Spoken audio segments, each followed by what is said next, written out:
our business that we will be discussing is about a COVID control environment certification and how applicable it might be for the tourism sector. Can I invite the director of CIC Fields Limited, who is also the governor for Rotary for the year 2021. It's a very significant day because it's his first day of work. So welcome, Ajit, and can I ask you to make your address, please? Thank you very much, Dr. Rohanta. Members of the panel, all viewers, very good morning to you. As Rotary International today, actually, I'm very proud and happy to address this webinar because we have embarked on a fantastic move, which is very, very relevant to every individual of Sri Lanka. As in the past, the Rotary work have been done to all over Sri Lanka. If you look at the past 90 years, Rotary has been a very close associate and a friend of government of Sri Lanka. If you go back even to the eras of polio, you may remember, the polio has been totally eradicated from Sri Lanka. In fact, the Rotary has been the main branch of supportive arm who have been instrumental in eliminating from Sri Lanka. Not only that, even tuberculosis, if you know, some time back, many decades ago, this was available in Sri Lanka, and Rotary has done a lot to combat this disease as well. Then when the tsunami time, the Rotary, in fact, actively involved in rehabilitation the country. And recently, Human Heart Valve Bank has been installed by Rotary, and even cancer identification unit for ladies. These are just a few things what Rotary has done in the recent past and some time back. So we are very glad that tourism sector that we could extend our helping hand to revitalize this area. And COVID control, as you know, when the pandemic came, the Rotary went into action. As we are people of action, we introduced a project called Stop the Spread. Just before that, in fact, Rotary came forward to support the Ministry of Health by sponsoring goods, medical equipments worth of almost about 150 million. So we have already delivered many items, and the final set of items will be delivered. In fact, today we'll be meeting His Excellency the President. So Rotary has been throughout supportive to the government and government of Sri Lanka people. So from the spread, in fact, what we wanted is the people to be more familiarized and be strictly agree to the protocols and the guidelines laid by the MOH and the WHO. So we developed our own systems, that is how to get this message across the individual people and the families. So not only the Rotarians in 70 clubs from north to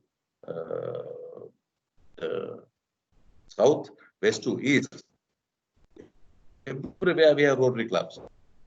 So the Rotarians in these clubs have been actively involved in promoting this concept, stop the spread.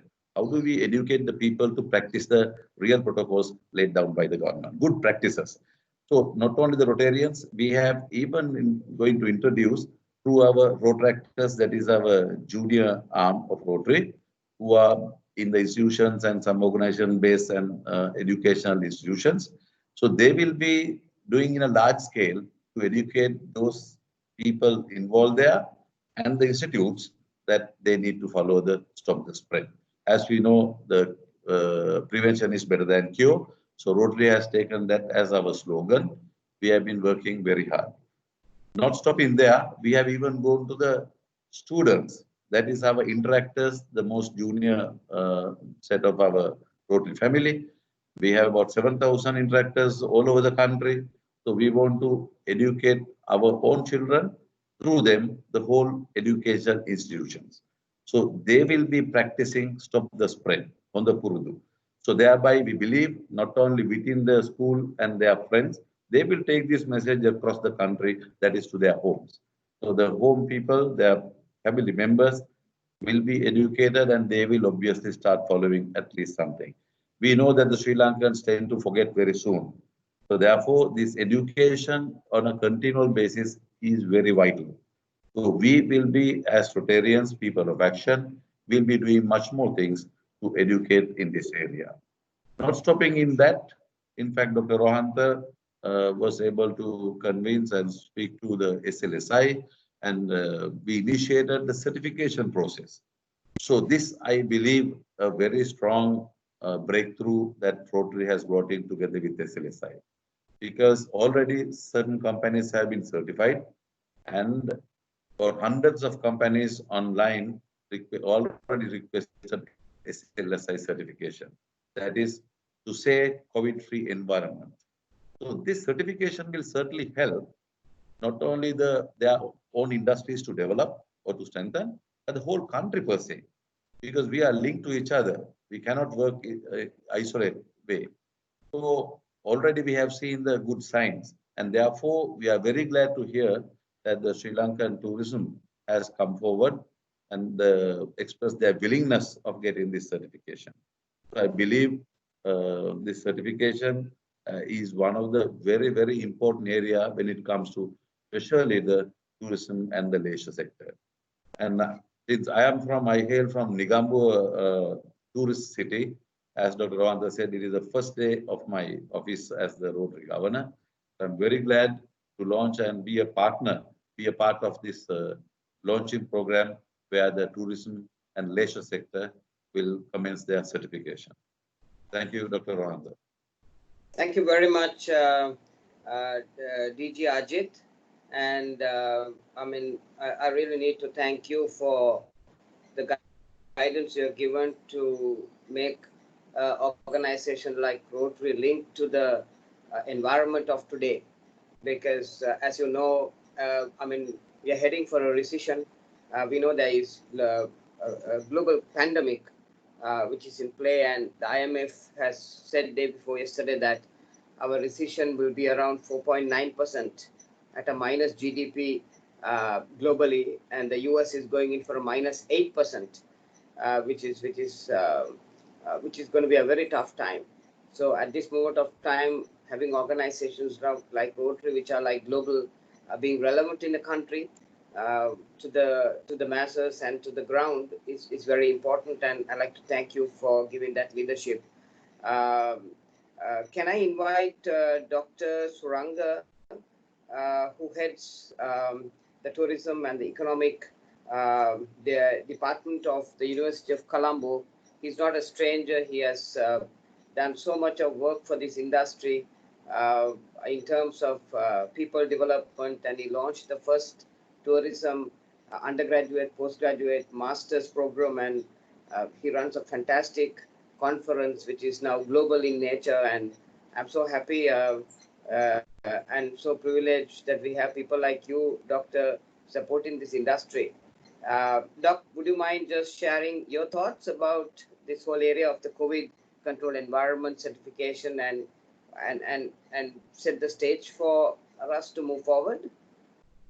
Thank you very much, Dr. Rohanta, and all the committees and organizing this event. Can you hear me? Yes, very clear, Doc. Yes. So I'd like to talk about the reality emergent because of the COVID-19. And the COVID-19 is the most dangerous disaster. Doc, we missed you. Doctor,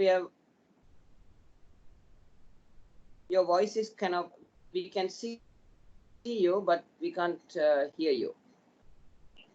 Okay, right now? Yeah, now we are okay, Doc. Yeah, okay. The COVID-19 is the most dangerous and disastrous pandemic happening in the world of our recent history. It has transferred the world into the standstill.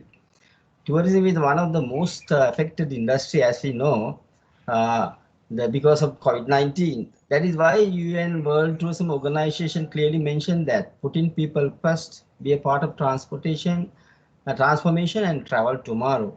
So in that case, I believe that the most important thing is Sri Lanka is facing right now a very severe situation, specifically in tourism industry in Sri Lanka.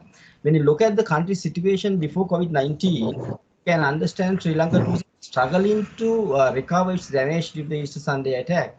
At the same time, in addition, Sri Lankan economy had to face very serious socio-economic decline with the low growth rate and less FDI. So, can you hear me? Yeah, we can hear you. Yes. So then I believe that the most important part, when you look at the tourism industry, we can see tourism industry is actually, when you look at the total accommodation sector, we can see classified and unclassified hotels actually represented only 16%. And boutique hotels and villas is represent only 3%. Altogether, there is a 19% only represented by the star grade hotels and the boutique and villas. So in that case, we can understand that star class hotels have anyway get ready with their ISO and other certificates, and they can manage ensuring the COVID-free tourism services through their organizational strength. But when you come to the point, SME and micro and SME sector tourism development and the COVID impact, the guest houses represent more than 40% of total hotel accommodations. And the guest houses and other micro organization, I think when I go through the SLTDA data, we can see it is more than 81%. So altogether we can see it is a huge proportion of all accommodation sector represented by the SME tourism. So, however, role of certifications in SME is very important and vital factor for the recovery and resilient buildings of Sri Lanka tourism against COVID-19. So that is a decisive factor for the country's tourism development. So while SLAB, Sri Lanka SLAB and SLSI and SLTDA are building the system criteria and standards. As the national premier university, we wish to provide necessary training and awareness to make positive attitude and cultural change, and also create a good leadership among the micro and SME tourism sector for creating COVID-free Sri Lanka tourism development. So how many minutes, Dr. Rohant, I have? I'm coming back. I can't hear you.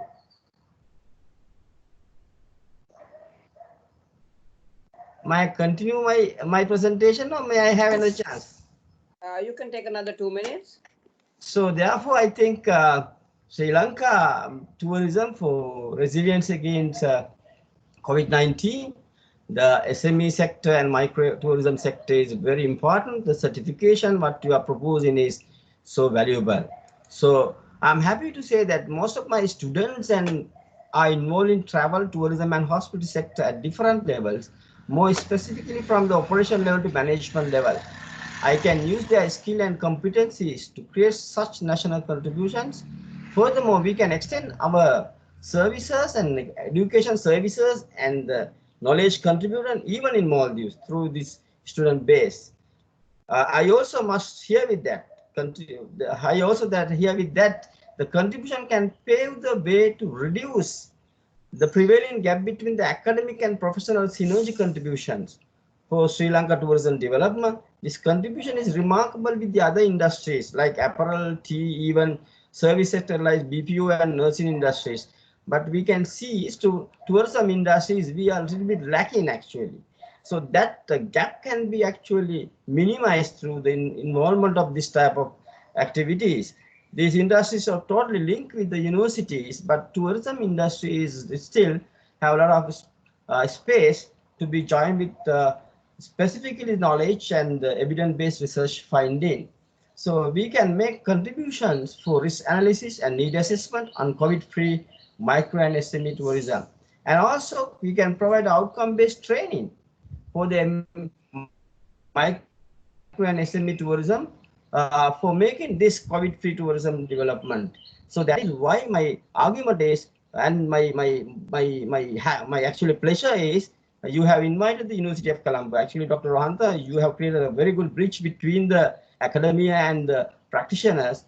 We are so happy and we are very enthusiastic to help and join together with your proposed certification, I believe that, I trust that SME and micro tourism is very badly need such contribution from the expert. Thank you, Doctor. Thank you very much for all what you're doing for this industry. Amanda, can we watch the video now?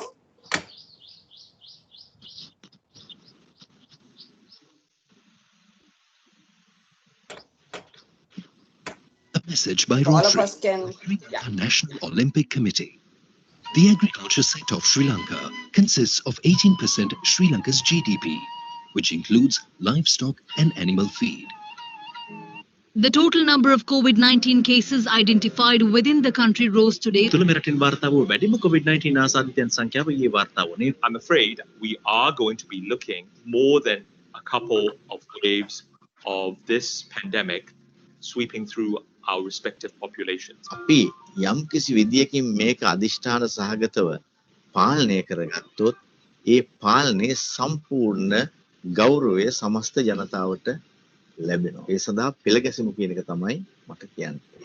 But we found that there was a gap between what the government officials were saying and how that message was coming in to society. By working together, clubs in Sri Lanka were able to tackle a nationwide project. Perhaps it's the only certification in the world at this point of time that addresses a post-pandemic situation. Stop the spread. What Rotary did was we conceptualized a model, and this had 3 stages. The first was an attitude change that had to become among people to understand that there was a need for us to change our behavior. The second was, what is this new normal? What is this behavior exactly that we need to follow? And then the third was how we make it more systemic in more organization culture, which we then got Sri Lanka Standards Institution to certify and develop a certification process. This particular certification was initiated by the Rotary and SLSI compiled it. So far, over 100 companies have applied. This helps to rebuild the economy. Once you know this is a company certified, people have the confidence to go without any fear. So what we did from Rotary was that we quickly tied up with the National Olympic Committee and a strategic partnership and got the top athletes of Sri Lanka and all the gold medallions from the South Asian Games and some who had won the Youth Olympic Games. And we used them as the brand ambassadors to do the first task of changing the attitudes of people. You must simply do your part and trust in what they're doing. I'm ready to do my part for our country. Are you ready to do yours? In terms of the new normal, we used the MOH, WHO protocol that the government released, and all our clubs started sharing this in their neighborhoods, in pharmacies, in salons, supermarkets, grocery outlets, and including the companies.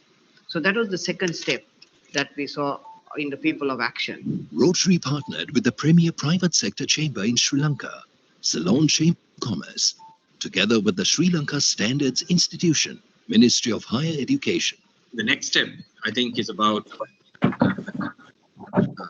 our effort to ensuring that there is no second wave, because the second wave will, of course, contradict with the ambition of domestic V-shaped recovery and certainly defer even a composite or consolidated U-shaped recovery well into the future.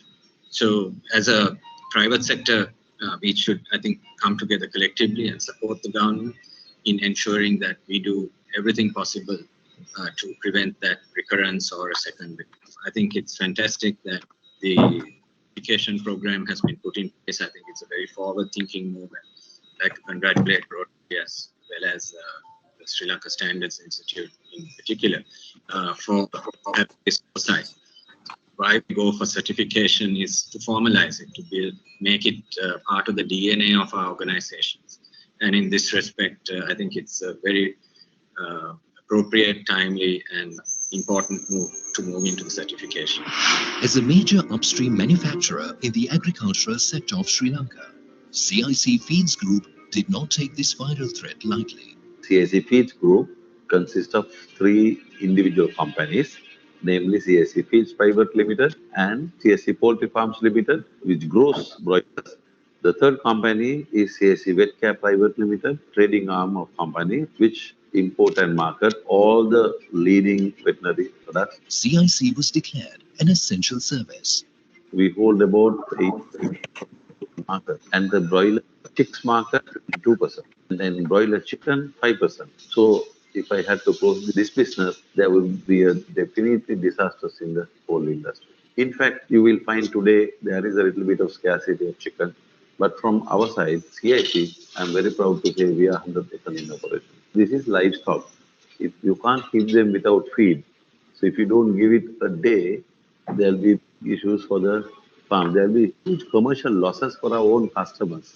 With a network of supply and distribution partners and outgrow farmer livelihoods, the company had to figure the safety protocols fast. Because we had to run 24 hours, there's a limitation of doing that. CIC adopted a progressive mentality of fighting the virus and chose to improve its prevention methods every day. Lot of issues came time. So it was actually a great achievement because I am a person who always takes challenges, and I'm very happy today that we achieved it. With multiple awards of excellence under its belt, CIC today is declared a COVID-controlled environment by the SLSI certification. To run this organization uninterrupted. We have been very successful in doing that, and as a result of that, only we were able to be the first Sri Lankan company to be certified COVID-controlled environment. The project received global recognition and was featured at Rotary Global Convention by K.R. Ravindran that reached 51,000 attendees across 200 countries. Radical behavioral change will become necessary to keep our citizens safe as we go about our day-to-day living. With all of these projects, Rotary has shown that we are living up to our promise and reputation as people of action. Stop the spread. Presented by Rotary and the Sri Lanka National Olympic Committee.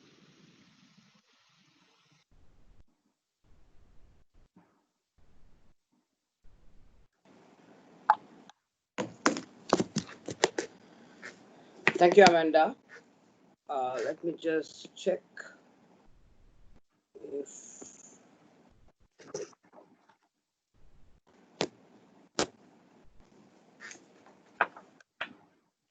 Dr. Siddhika, can I invite you to come in, please? Dr. Siddhika is the Director General of the Sri Lanka Standards Institute. Thank you very much, Doctor, for really working hard to make sure that certification is up and running. And, you already have, I think, about over 100 companies from top organizations like Unilever and places all applied for this certification, and they're in the process. So can I invite you to address the tourism and the leisure sector? Okay. Thank you, Dr. Hunter. Can you hear me? Yes, very clearly, Doc. Okay. Very good morning to you all. First of all, let me thank Ceylon Chamber of Commerce for organizing this webinar. I have to mention here that the brainchild behind this whole certification is Dr. Rohat and the rest of the Stop the Spread Rotary team. I also have to thank Mr. Arjuna Somaratna of Somaratna Consultants, one of the panelists from this webinar, for helping SLSI with his knowledge and expertise free of charge to draft this standard. When it comes to the hotel sector, I think MOH has issued a separate guideline for hotel sector. So with that, my understanding is they are going to make use of PHIs to go and ensure that these particular hotels are MOH guideline adhered to. So, but will be that they will go and ensure that the hotels are adhering.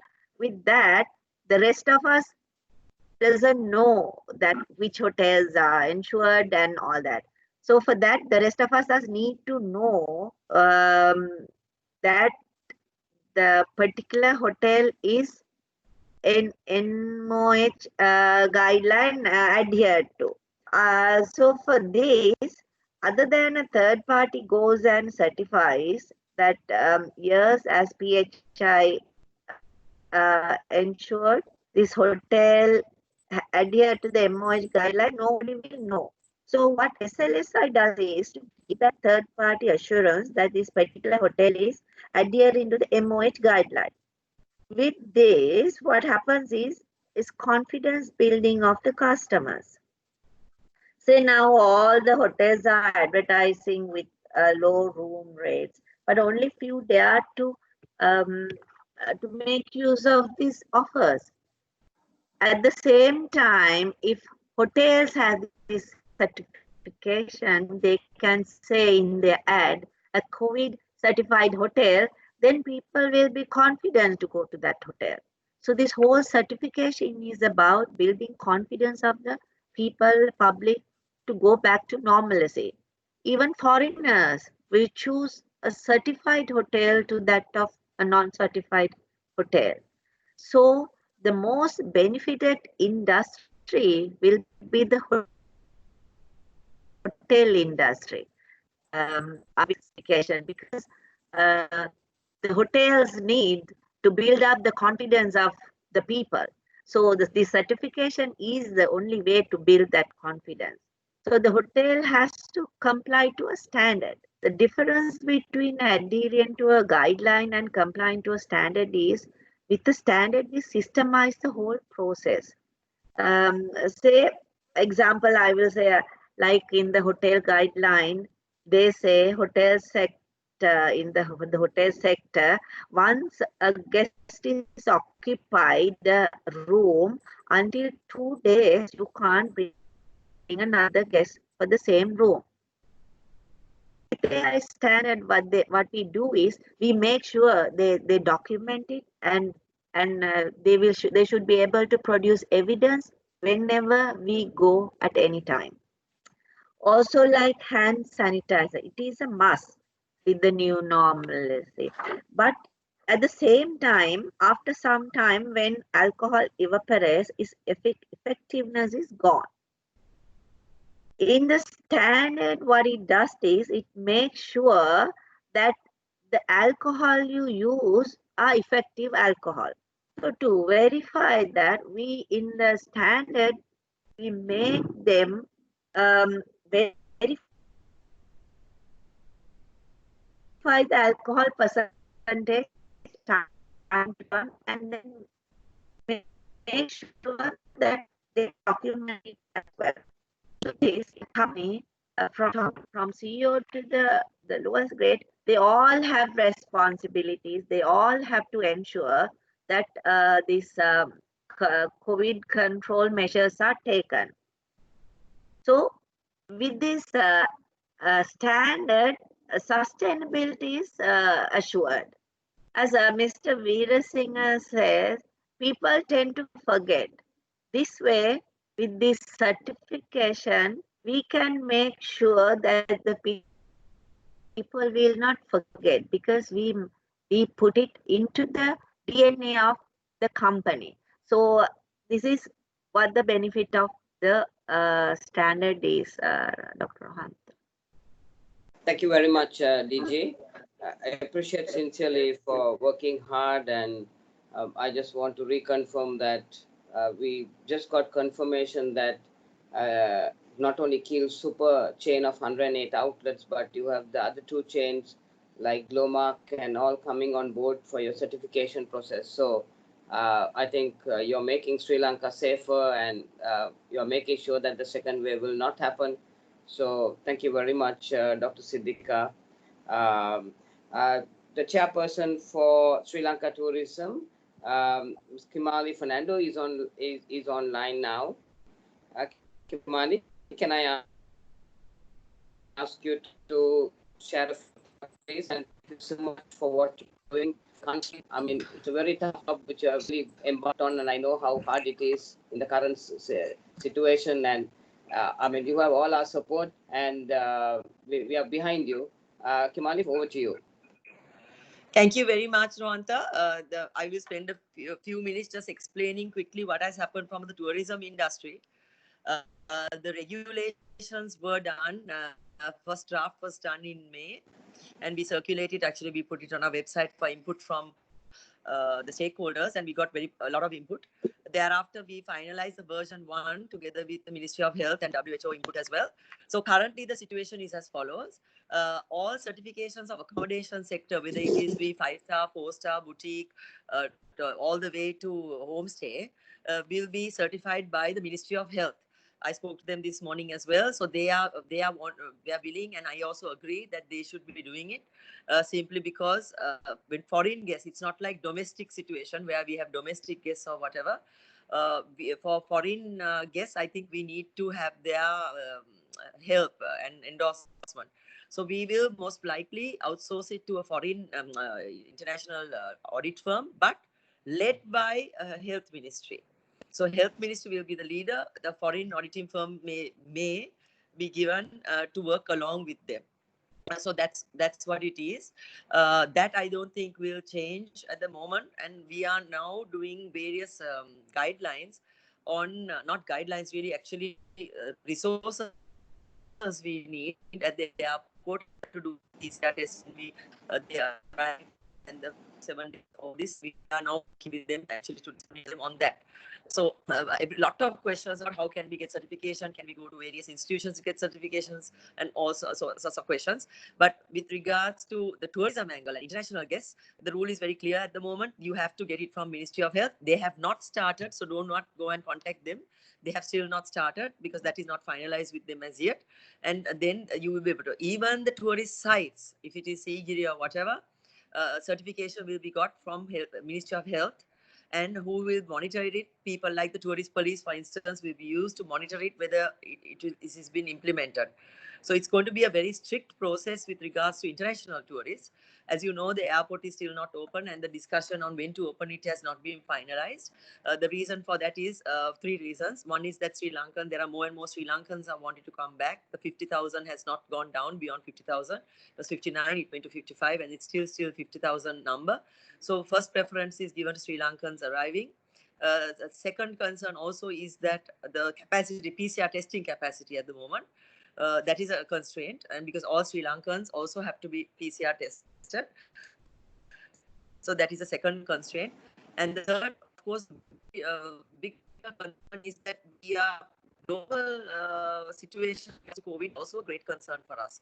So those are the three reasons that this was delayed, and a decision has not been made exactly when the airport will be open. Several people are saying we should indicate immediately when the airport should be open. Unfortunately, we are not able to do so simply because of the fact that this is a health pandemic, and we will be led by the Ministry of Health, and they would be the decision maker. Unless you have any specific question, Rohanta, let me know. I'm done. Thanks so much, Kimani. I know you're really busy, and you came out of another meeting to take this quick minute to share a few thoughts. Any views, Kimani, on how long it will take for the certification process for somebody to get it from the Ministry of Health? Is there any timeline? There's no timeline at the moment, but I don't believe it will take weeks and weeks at all. I don't believe so. I think that some other hotels have already written saying they're keen to do it, and I don't think we will have a big issue if we work with Ministry of Health and an international body. Now we had tender process where we asked people. I think Sri Lanka institution also had gave an opportunity, but they were not at that time saying that they had no capacity, I think, believed to get involved. So we have actually three international things, international audit firms. So to answer the question, when will they start? I don't know exactly when they will start. The moment I get to know from them, I will let you know. And how long they would do so. Now, if you have experience already with the PHIs and MOH, for the domestic tourists, it didn't take long. It was done in a particular day. They came and they did it in a day, as far as I know. So I don't believe that it would be much different to that. Oh, thank you so much, Kimali. Appreciate sincerely. Will you be in or will you be going out for the next meeting? No, I'll be going if you don't. Yes, thank you so much.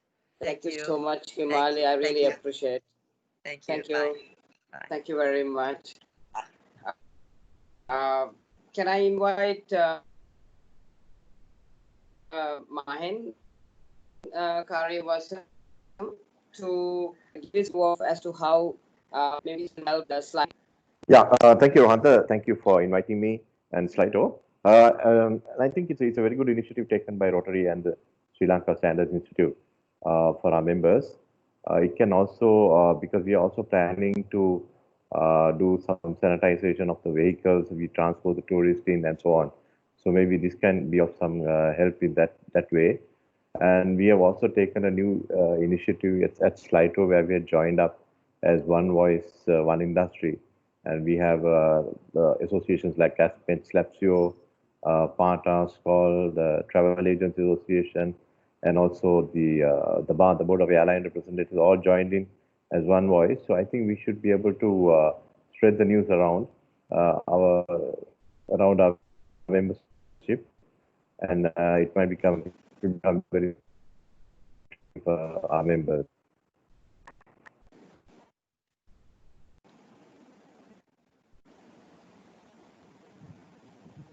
Mine, we have lost you a bit. Yeah, okay. So I think it's going to be very interesting for our members. It's actually, we have to look at the modalities of how it's going to be done. And as Kimali mentioned, maybe I don't know whether we have to do the PHI test as well as this, or whether only this will be valid, for example, to have it on our vehicles and so on, is something that we maybe have to check and see how valid it will be. Yeah. Dr. Siddhika, would you like to come in and say as to how this link happens between the standard of an organization in a country and how the link happens between the health authorities? Dr. Rohanta, now I'm a bit confused as well, but I think what Dr. Ms. Kimali said was they are adhering to the guideline. She has not mentioned about the standard. So this is the because sometimes they tend to say for certification for a guideline also, but in proper terms, a certification is given for a standard when they comply for a standard. So I am not sure whether the MOH has only a guideline. They don't have, because only for our standard they endorse. So there's only one standard in Sri Lanka so far. So I'm a bit confused with what Kimali said, because I don't know whether it's just MOH is ensuring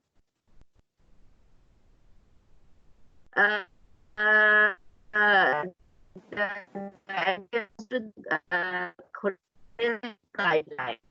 I'm not sure if this can be used voluntarily as well. That can be will be helpful for the other certification as well. But this is actually ongoing now, so I don't know. How much does it? Doc, how much does it cost to get your certification? Okay, it's like if hotels have employees up to 10, a small if it is 15,000, and that also they can pay in monthly installment. And category 2 is employees between 11 and 25, and that is 25,000. That category also can pay in monthly installment. Up to how long? 1 year? For 1 year. Yeah. Okay. And category 3 is employees between 26 and 50. It's 1,000. And category 4 is employees above 50, which is 100,000. So that's the cost. And Sri Lanka Standards Institute is part of which ministry, Dr. Siddhika? Higher Education, Science and Innovation. Right. And you guys are like what the organization that actually sets standards for the country and who are by gazette the only organization that can have standards. Yes. So Yes. the way I see it, Dr. Siddika, is that given the sensitivity of the situation, the PHIs will play a very huge role to make sure that a particular establishment is safe. So if I'm running a hotel, I will first get the PHIs to come and check and say, is it safe for a student, for a traveler to come? Now, but then of course, when you want to put the standards right to deliver, you have to put your systems inside the organization right to deliver those guidelines. That is where the Sri Lanka Standards Institute come. So the way I interpret this situation is that if you take Mount Lavinia Hotel, let's say before Sanat actually comes in, so the PHIs will come and say, these are the key things that I will check when I come to Mount Lavinia to give approval and to say that it's safe. But then how you all come in, Dr. Siddika, is that you all will develop the systems, which you already have even certified the organization with SLSI and BSP 5750. But you all will do this certification to say that those KPIs are achieved of the MOH and the PHI. So I think there's a very good marriage between these two. And since your pricing structure is only like between 20,000 max, I think it's very affordable for an organization to get this certification from you, saying it's COVID control free or COVID control environment, so that then with that confidence you might get your domestic tourism coming in, and then subsequently, of course, you'll have the international certification that comes in from a global partner. So I'm seeing there is a lot of relevance to the SLSI standards that you do, is what my reading is. But can I invite Sanat, who is the chairman of the Hotels Association of Sri Lanka, also a veteran in the industry, done a lot of work. From the age of 27, he was the chairman of Mount Lavinia Hotel. So a person who has seen Sri Lanka in disasters, from tsunamis to Easter attacks to, name it, every single disaster he has seen it. So Sanat, can we have your view on number one is just to see whether how the tourism sector is actually picking up in the last 2 weeks post COVID, and whether and can support an organization like Mount Lavinia Hotel to tell people it's safe and we can come and enjoy this hospitality of your unique hotel. Sanat? Yeah, thank you. Thank you, Rohanda, for inviting the Hotels Association of Sri Lanka, which is a apex body of the industry with the largest investment and the largest employees in Sri Lanka, tourism industry. As you know, our industry is it's to do with people, and our first priority in this post-COVID, the opening of tourism hotels and tourism industry for outsiders is to protect our staff. That is our first step. So we have taken, we have been working with SLTDA, and we have worked out a set of guidelines, which is also been vetted by Ministry of Health, and we are quite happy with it because we have compared these guidelines with the WHO and also with our international brands who are operating hotels in the country. And we have come to a very, advanced set of guidelines which practice not only in Sri Lanka but world over. So we are very happy with the guidelines. And in fact, as Dr. Siddika mentioned, we have gone into the alcohol percentage of all these hand sanitizers, the cleaning material that we use. And today in our industry, there are lots of brands. I don't want to mention names. Available, and which we all the hoteliers use, from international to local brands, which fit into the COVID-19 specifications endorsed by the Ministry of Health. So all the hotels are using such brands, and I don't see any problem we have with regards to the standards. So therefore, what I want to start is with the local business. Right now, industry is currently, we are the only opportunity we have for hotels is the local business. And which transformed to about 20% of our total business to hotels, from weekend stays to weddings to events to other things. So we depend very much for local business, and unfortunately, I don't think right now, the locals consider if a hotel is following correct protocols or before they visit the hotel, or even they have a certification. I don't think they even consider that. But as hoteliers, we would like to be certified. Right now, we are in a state of confusion because we were told by SLTDA that we are going to have a international certification, and that process has now changed. And now Ministry of Health is giving the certification. Right now, there's we are in discussion with the Ministry of Health, and because some of them have not got the instructions down the line, especially in the remote areas. So we are working with Ministry of Health and getting these guidelines certified. So that is only a part of the process. I have been visiting hotels even now, and I see that at the entrance they do the temperature checks, then they do the what do you call this contact tracing forms you have to sign. Then you have to sanitize your shoes, footwear before you enter a hotel. So all that is fine. But what happens after that is absolutely, it is not being strictly adhered to. Like, for example, if you go to a bar, you see people are mingling and, there's no social distancing. Even in restaurants, they are not maintaining proper distancing. So these are the things that we need to improve. And I believe all these controls, guidelines, standards, certifications are important, but we need to police these things. In Sri Lanka, the only way it works by having an independent, party strictly policing these guidelines, whether the hotels are adhering to this guideline. And we can do we are also doing our own thing in the hotel itself, but ours is a 24-hour operation. Once we open, people come and go, and they're free to come in and leave a hotel at any time. So we need to police these guidelines, as Himali mentioned. I think they are going to advise the Ministry of Health or the PHIs to police these guidelines. So we need whatever independent body to certify and also do some policing as well. The other thing what we need is that why we believe this certification is important. It's also important for locals, and we do adhere to these protocols.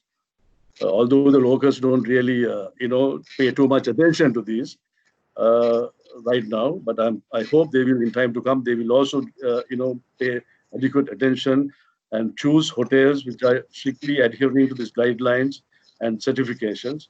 But for the international tourists, and especially for our travel companies, tour operators, they need this reassurance that the hotels are safe and clean before they send their clients. So we have to give that reassurance to the world that Sri Lanka is hotels are a safe place to visit, and as a country, we are in an excellent standing with regards to controlling the virus. So it's important for us to maintain this guideline and welcome a tourist back to the country. Thank you very much, Sanat. And I think Dr. Siddhika, I think just like what Sanat was saying, the importance of this getting into the DNA of a company is important, because as you say, the KPIs in terms of the indications can be given by an organization, but end of the day, it has to be systemic in nature inside the organization. And that's exactly what even Dr. Hans was saying from the Ceylon Chamber of Commerce webinar to the manufacturing sector, that when you bring the systems, it becomes a DNA driven.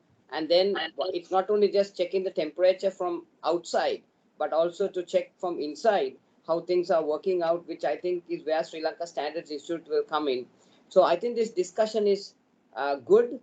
These are the kind of discussion that we need to do to make sure that we take the country in the correct direction. and we must continue this dialogue together with the Hotels Association, SLITO, and also so many other organizations like ASMET, and see how we can move forward. So I think what we should do, Dr. Siddika, is that we will take a sample set of hotels, say 100 hotels or whatever in the SME sector, and let's fund it. We'll get some funding in from global organizations, and then we will do the certification free, and see as to how that this becomes a DNA and systemic driven, and then it helps to actually help in this whole area of COVID control management in the case that a second wave happens, and of course it reassures people also. So DG Rotary, Ajit, before I hand over to you, I'll just invite the chairman of the Stop the Spread, Dushan Sosa, to come in here and just give us a view of how do you take this certification forward? How do we make it a global certification to support the industry? Because end of the day, the cost is going to be only between 15,000 to a maximum of 100,000. And you have all the companies in Sri Lanka in the manufacturing sector which has taken this board. So I think it's more affordable. So Dushan, can we have your view, please? Yeah, I think specifically addressing the tourism industry and what I have heard so far, the industry itself, we are in a complex situation because with the pandemic and the lockdown, people's mindset is to basically stay at home, work from home, which is a new norm, including this conference that we are having by Zoom. I mean, if I said this 1 year back, even to the Rotarians to have their meetings on Zoom, it will never happen. So there's a whole change that has taken place, and the entire change is based on people working from home, staying at home, and being careful. Now, in that mindset, you are now talking about people going out and spending holidays or leisure time in the hotels, restaurants, and so on. So, in itself, it's a complex situation. And the only way that I see is to have some kind of third party saying that, yes, this place follows a certain protocol, certain guideline, and that will give comment. So, for example, in our program, we know that I just want to mention that we have the Rotaract team, the Rotaractors. They will go to a cab company like the Pick Me, right, and go through this whole process and have those vehicles certified. So if I'm going to use a cab for my use or my children's use or whatever, I would look at that kind of a comfort factor where there is a formal process in place and there is a certification. So similarly, it's obvious that, I mean, today's conference today is a very interesting conversation because everybody gave their views. It was slightly different from what we had in mind. So we need to do a course alteration in this whole program, specifically addressing the tourism industry, because the chairperson herself came and said that they have taken a decision for the Ministry of Health to go ahead and to carry out a certification. Now, there are two things here from what I have understood so far being involved in this program. So you have a set of guidelines from the authorities or Ministry of Health and so on, and then you have a systems and a process within the organization. So the certification comes in based on the systems that you are implementing, the documentation, the rigor, and as Sarath was saying, the audits have to take place regularly. Who's going to do those audits? So, for example, in a hotel room, you might have everything running, but you go and touch the remote control, which basically to switch on your TV in your room, and that might be infected because nobody thought of it. So, it's a very complex scenario whether a Ministry of Health guideline can address all those specific elements within the hotel. It's just not only entering the hotel, as Sanath was saying, where the whole rigor is maintained at the entrance. But when you go into the rooms, the restaurants, and so on, especially in the room, you are lost. As if I go into the hotel room, I would know who was here before, what has happened here before, whether everything is clean, whether it's safe to touch the glass that is there to take a drink, etc. So the system certification will come in and address, I believe, all those little elements where even the guest will be able to view when he walks in what has happened to the room. So that's very, very important to have the comfort factor. And once you do that, how do we take this globally? Because we can jump up and down and shout from the rooftops saying our hotels are these, hotels are that. But you got to attract the global visitor to come here through the airport, through the PCR testing and all that stuff. That's another problem altogether. But coming here, there should be a global accreditation. So with what we have discussed with the Sri Lanka Standards Institution, after a period of I think 3 to 6 months of this local certification, they are in a position to apply to the International Accreditation Board to get an international accreditation for this certification. So if you have an internationally accredited certification in a hotel, I think that will go a long, long way.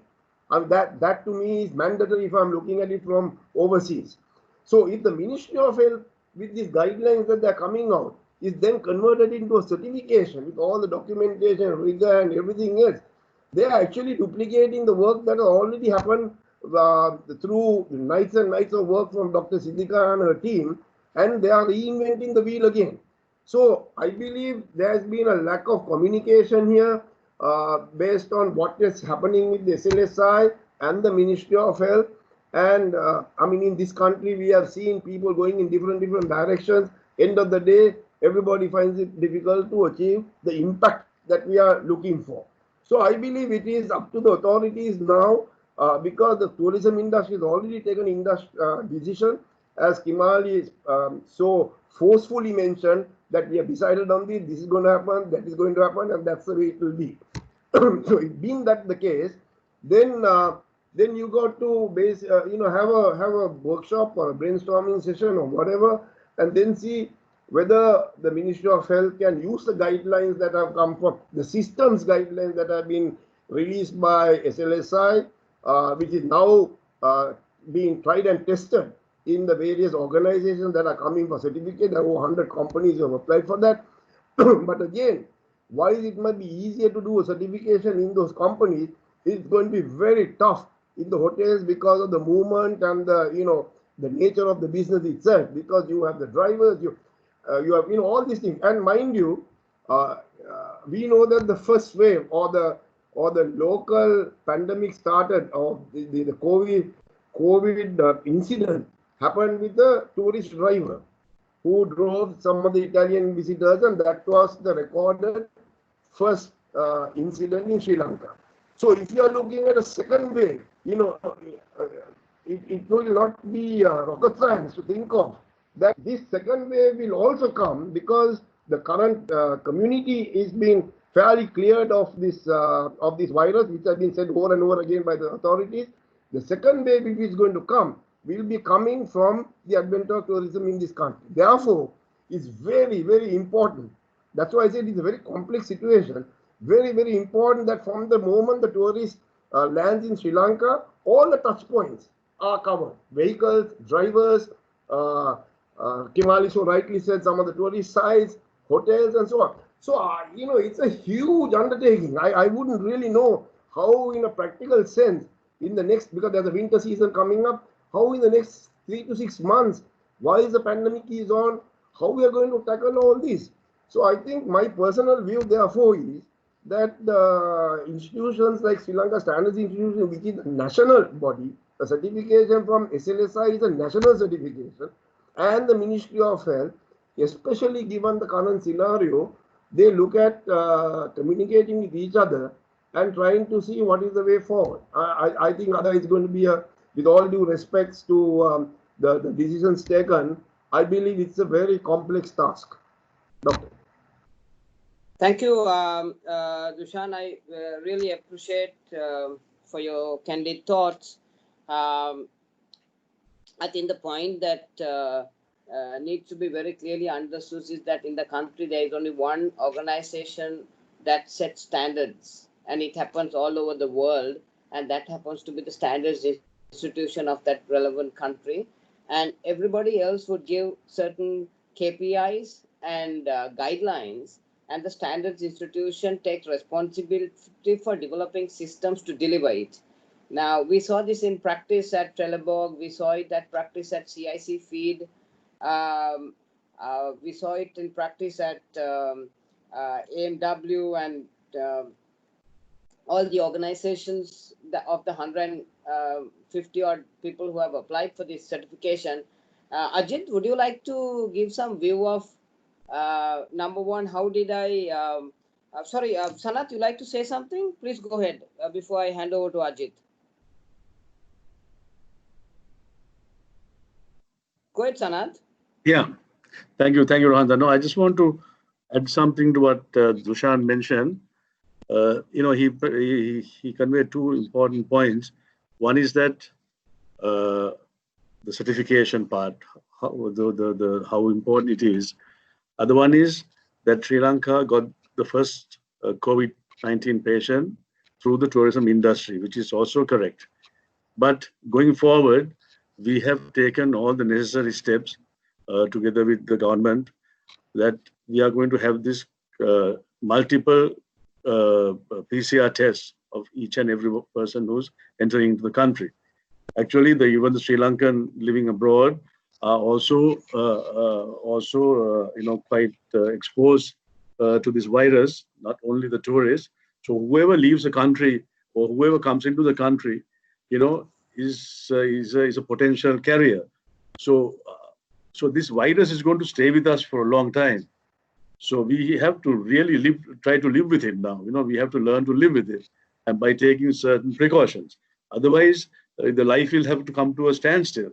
So how are we going to move forward while this scare of the virus is going to be with us for a long time?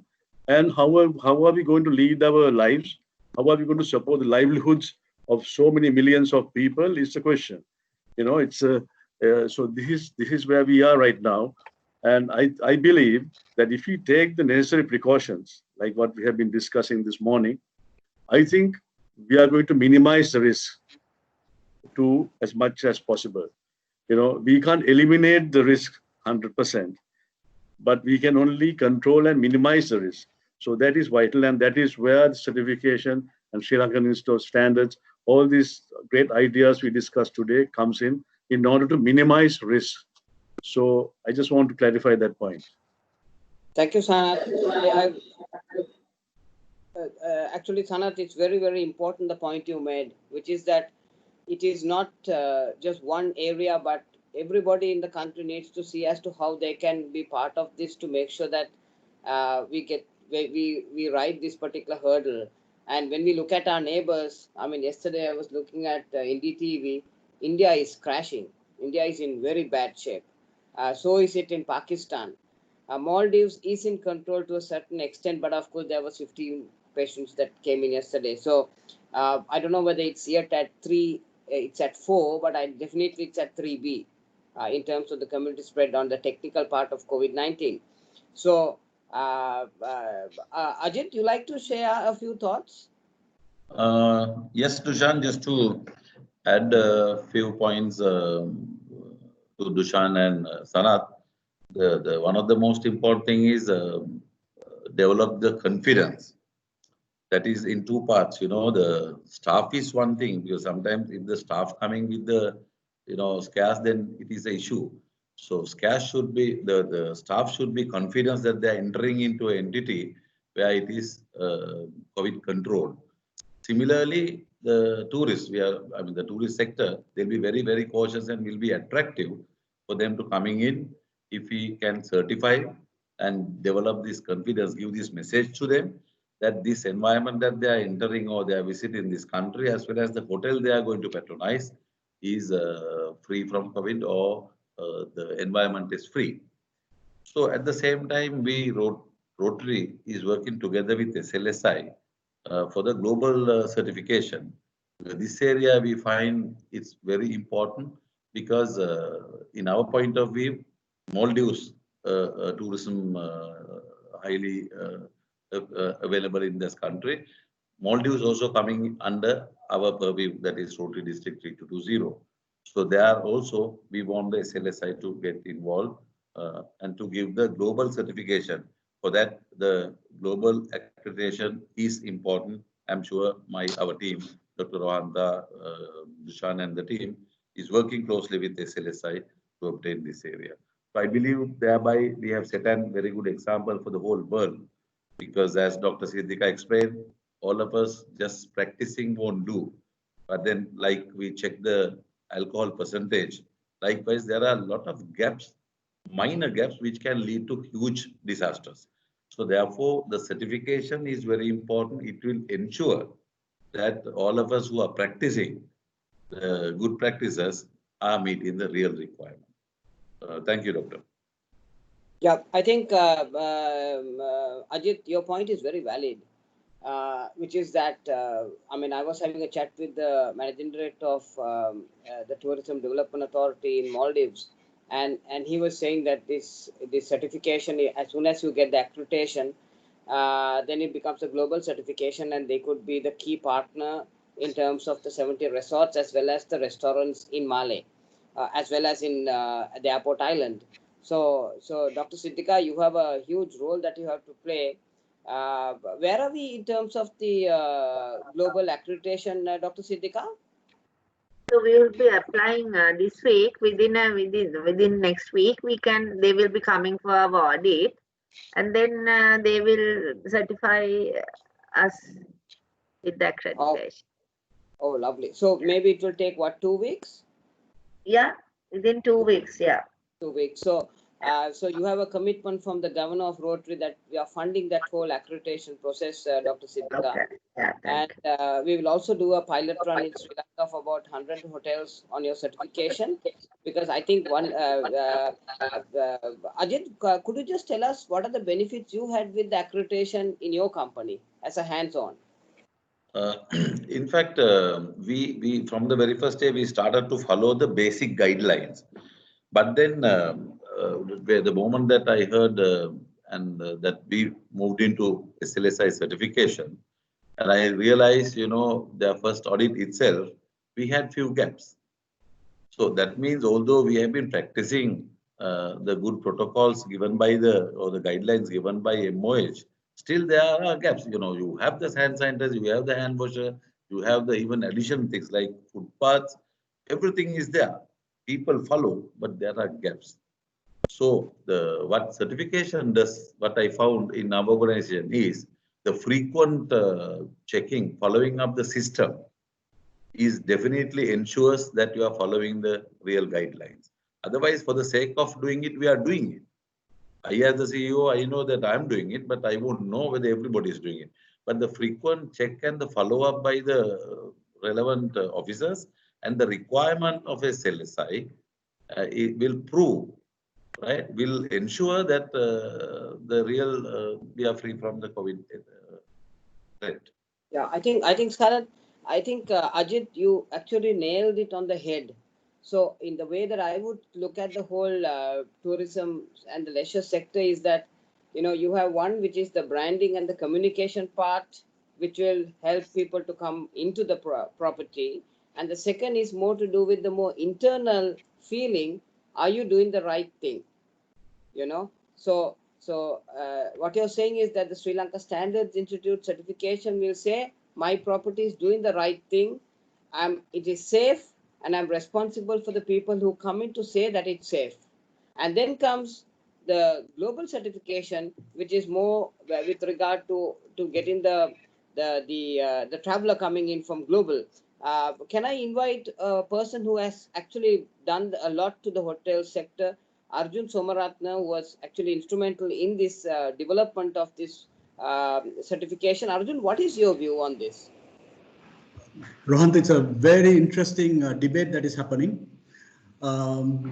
Actually, the knowledge about these guidelines, practices, is a constant truth for all the countries around the world. Arjuna, sorry, just to give you a quick view, Arjuna, you were the health standards setting for the whole Cinnamon chain, am I right?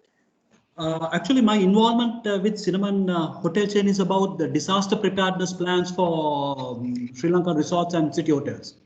Okay. So basically, my responsibility was to set up appropriate preparedness for a worst case scenario. Okay.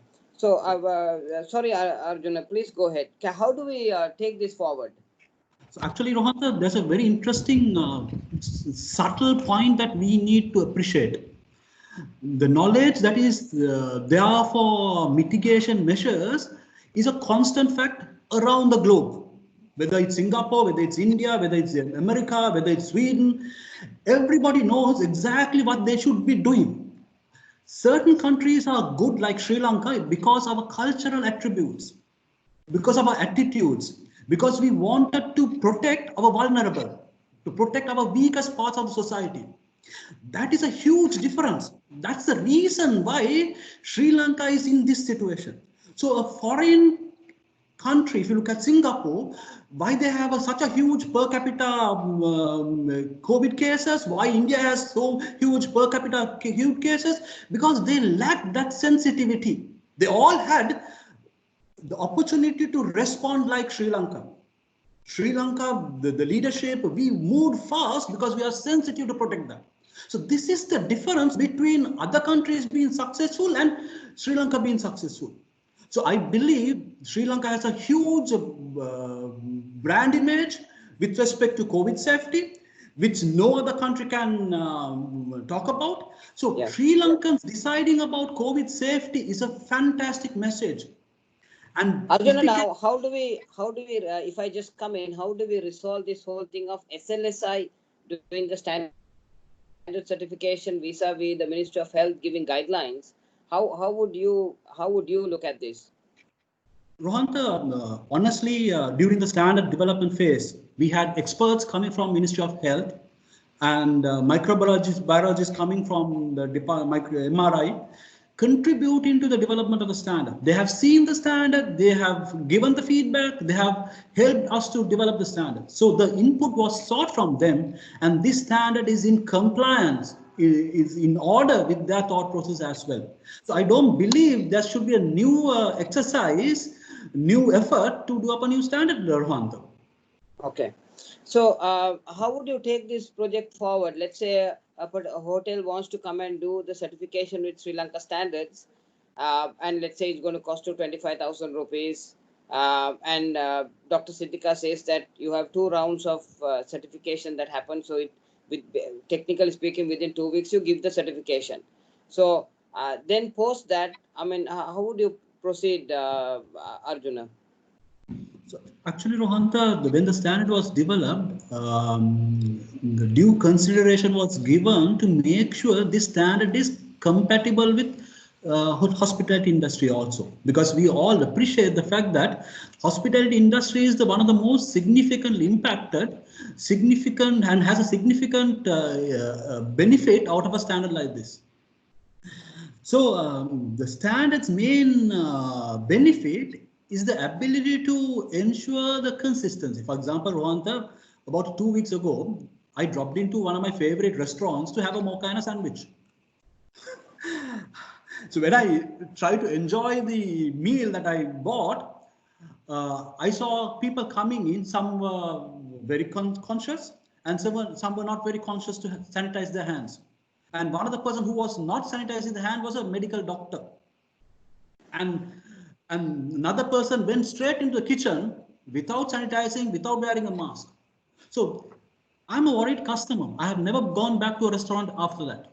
So if you had a systematic approach in that particular restaurant, the restaurant of people would have identified measures that are required not only to implement the guidelines that are prescribed by Ministry of Health, but measures that would ensure that the guidelines are effectively and consistently implemented also. And the standard gives you those tools, Rohanta. And this standard is a combined brainchild of a lot of experts in Sri Lanka.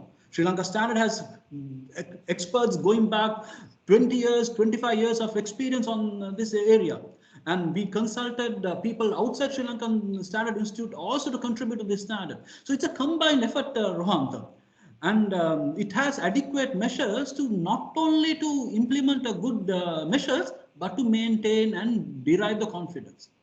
And if I'm very sure, I would request anybody to read the standard, get familiar with the standard, And if anybody wants to have a debate about it, a discussion about it, I mean, you're free to contribute. And I'm very happy, Rohanta, Rotary has taken this initiative, and we have the same pain in our hearts to help Sri Lanka to ride through. And one of the important parts is to avoid a second wave. One of the important parts is to ensure that the guests who come to Sri Lanka becomes ambassadors for our COVID safety. So to happen, the safety and the trust needs to be developed. And if that happens, Sri Lankan tourism industry will have a competitive advantage. We'll be translating the competitive advantage we have achieved through aggressively confronting COVID into a competitive advantage in the international tourism sector as well. Imagine the benefit of that. Fantastic.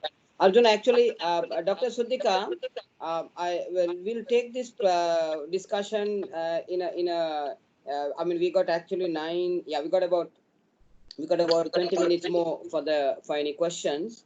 But I think the way forward is that you already have, I think, 2 5-star properties who have applied for the certification. Am I right, Dr. Siddhika? Yeah.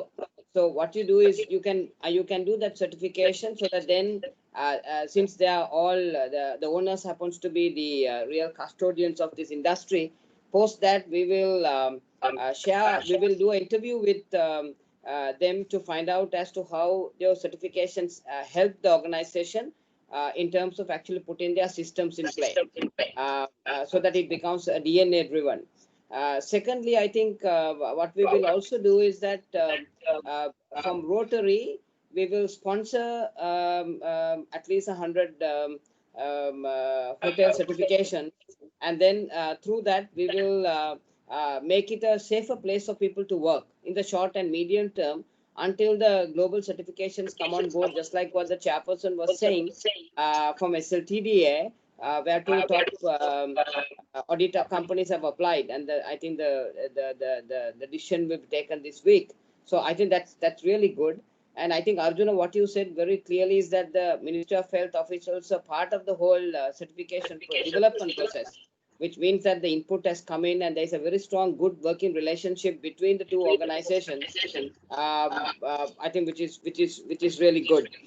So we will continue this discussion, and Ajit from Rotary, it's excellent that we have used a platform like a very neutral platform like yours organization, so that then you have this mind idea discussion happens, and then what is the best for the country will take place. And just like before, I think Rotary may have, I think, contributed to about 2-3 billion rupees worth of aid funding provided in the last maybe about 80-90 years. So I think Rotary will continue to fund different programs, and through that, I think the tourism and the leisure sector will benefit. And Ajit, since you are coming from Nigambo very strongly into leisure and tourism, I'm sure that you will convince the people of the Nigambo to get the certification into Sri Lanka standards and make it more safer. And when it's safer, it will definitely benefit any human being, and it doesn't matter which organization that it has certified. So it's a great move, District Governor Ajit, and I think we should now continue this discussion. There is one question that has come. It says,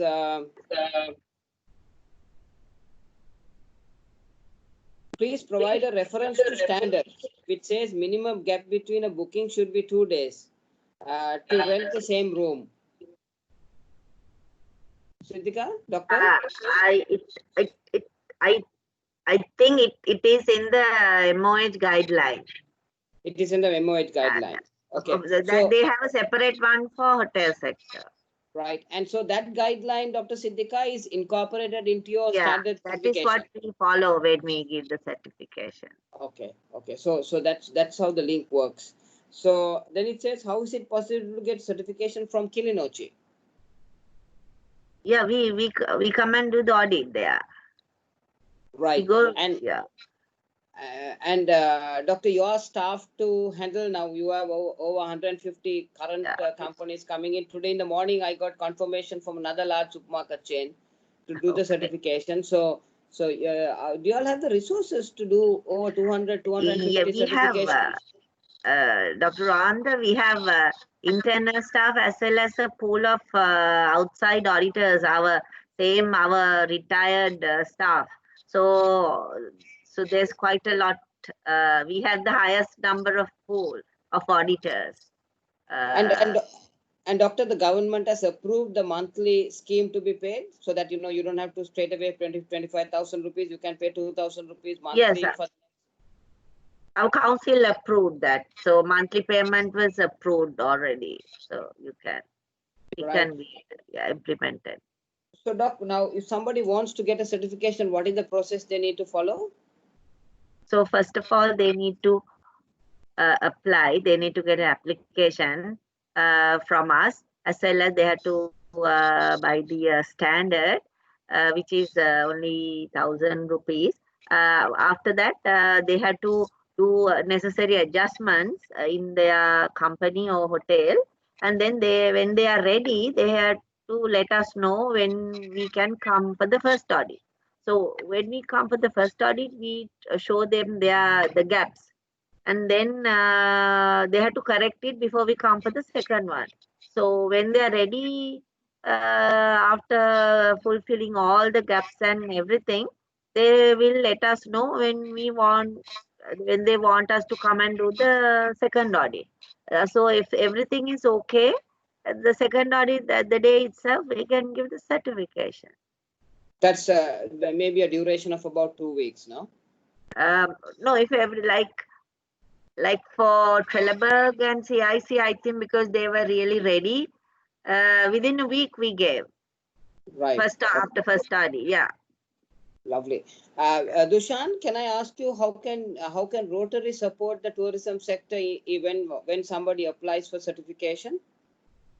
Yeah, so in fact, Rhonda, I had sent a message saying that as the chairman, I'm a little bit, I'm in a dilemma in a sense as to how we move forward with our program, or indeed whether we have a role to play here. Because if the tourism industry is following a certain route or path which they feel is the way to go, then that's great. So it's up to them, and we will bless them and see whether we can be of any assistance in that path.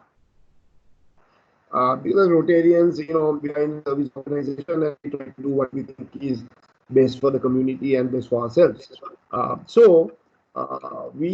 think it was very clear what the chairperson said, and we had to take cognizance of the fact that they have gone a long way, having spoken to their Ministry of Health authority, the certifications, the PHIs and so on, and also they were talking about an international audit firm being taken on in a tender to do the audits and so on. So in that frame versus we are working with the Sri Lanka Standards Institute being a national body and Sri Lankans and so on.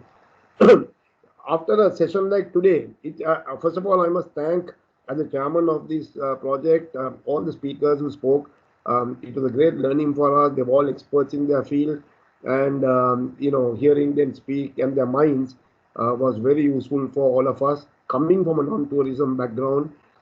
So it was very, very useful, and thank you very much for that. Having heard all these things, the next question is, when we have I think, very interesting session like today, it's important, doctor, to discuss the next steps. How do we move forward based on this, or is it just a lot of talk that we have done and we go home and do something else? So I would like to be in the former situation where, if possible, we can discuss a few of the next steps as Rotarians and as SLSI officials also, and tourism industry people also there, whether there's a role to play first and foremost, because it's a huge, undertaking we have with all the other industries and so on. If so, how would they see us getting involved in this without compromising us?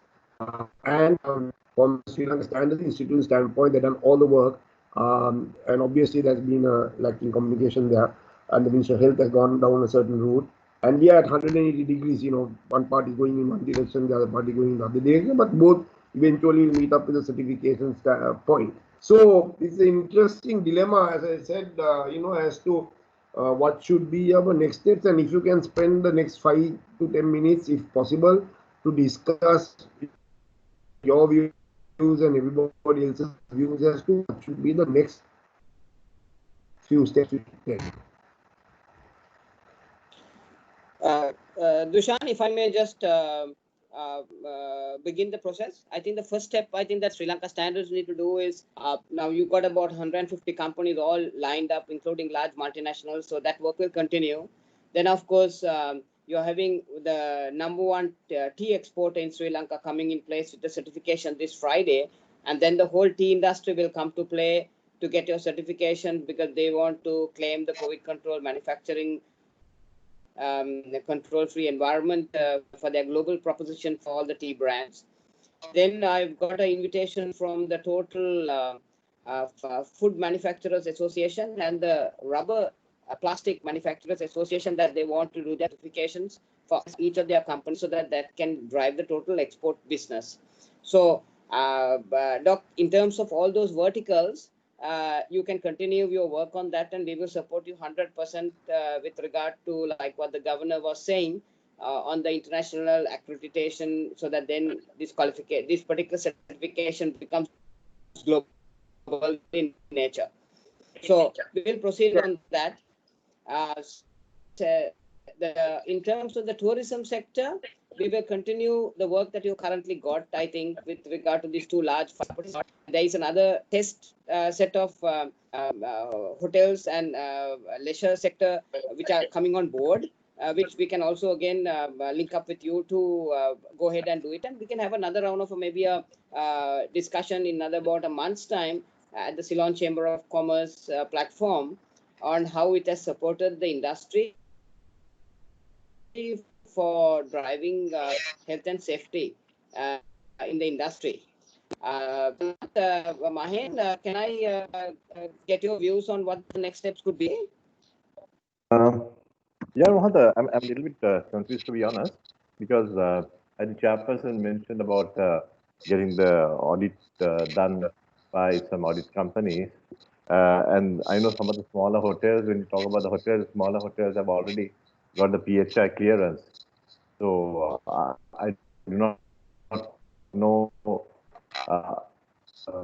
where I stand with this kind of standardization, because if you get a PHI, you got to get a standardization with or do another audit company to get it done. That stands is there. Having said that, as far as we are concerned, also like in the transportation sector, we do also need to have some kind of standard for sanitization. So we maybe have to get in touch with them, your people, and then see how we can implement that towards us, towards our members. Yeah. I think it's more to do with it's not about ourselves up in terms of our confidence and to know that we're doing our best with regard to hygiene and sanitation. And I think that's a view that we need to take, irrespective of who is coming to come and give the standardization. So if you believe that this price point, the validity is important. Yes, validity. So mine, with regard to Sri Lanka standards, they are the #1 standard body in this country. Sure. And then, of course, they are the only people gazetted by the government to set standards. And then, of course, we from Rotary will support them to get the international accreditation within the next 2 to 3 weeks. And in fact, this week, we are having a training program for all the SLSI staff, bringing in expertise from all over the world, which includes MOH and PHI.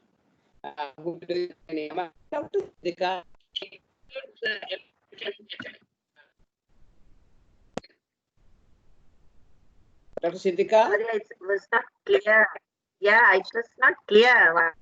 The last bit you're having MOH and PHI staff also coming in for the training program, no? That is organized? Yes. Yeah. Doctors and PHIs, Yeah, coming in. So we will continue doing this work, and we'll see as to how, as and when it rolls out, how we can, bring this together. Sanat, what is your view, Sanat?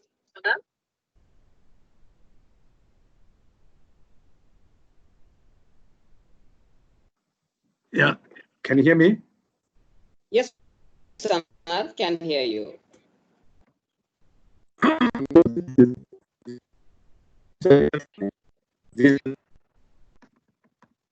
To get Ministry of Health approval, especially for hotels, since it's as a lot of people think that or believe that tourists are number one risk factor in bringing this disease to the country.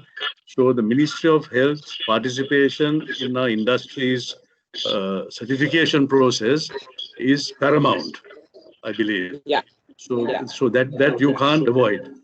So with that process in place, what other independent auditors and certifications that we can get, including CLSI, or whether it's done by an international body, these are all very complementary to this existing process. I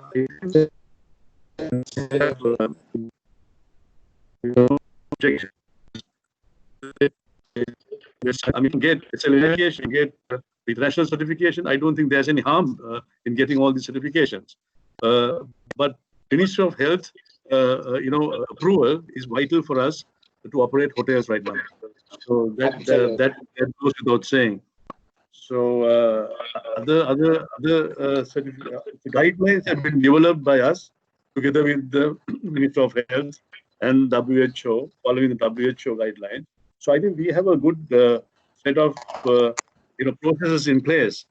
Just that this has to be audited, as Mahen said, in order to bring more confidence into the travelers' minds or whoever is patronizing our hotels. So I think that's how we should set about, in my opinion, in this policy. Thank you so much, Sanath. Dr. Siddika, how many hotels have you all done standards certification for the last maybe 10 years? Dr. Rohanda, two hotels have the study. No, I'm talking about not the COVID control certification, doctor. I'm talking about normal standard certification. Do you all do to the hotel and leisure sector? Normal standard certification? Yeah, quite a lot. Lot of hotels come for others ISO certifications. Oh, I see. So food and safety as well as health and safety, occupational health and safety. So all these the hotels come to us. Oh, lovely. So and they renew their the standard certification? Yeah. Every year, yes. Okay. Yeah, so I think that's a very good step, Dr. Siddika. Let's talk to the people who are currently working with you and know the value of the Sri Lanka Standards Institute, and offer them the COVID control certification also, because then what happens is that you are complementing the current that they already enjoy. From the information I get, you guys have more than about 100 establishments who have got their food and certification with the SLSI. So we will continue with that direction until we get a little bit more clarity on this. And I think the most important thing is the discussion that we have come about to open out the issues that are there in the country for as a policy making body, people who are influencing and the people who are aiding and people who are using it. And that's, I think, the whole essence of today's discussion. And I really like to congratulate Rotary and Governor Ajit. I just like to thank you all because you all have got a lot of maturity into this whole area of where we make it relevant to a country. And let's continue our good work. And I think we need to make sure that Sri Lanka gets into a V recovery and not get into a U and a L-shaped recovery, like what Dr. Hans, the chairman of the Ceylon Chamber of Commerce, said. So can I close the in the absence of any more questions? Let me close the discussion for business, and let's keep in touch. And thank you sincerely for all the speakers. Thank you very much. Thank you very much. Thank you. Thank you, guys. Thanks so much, Ron.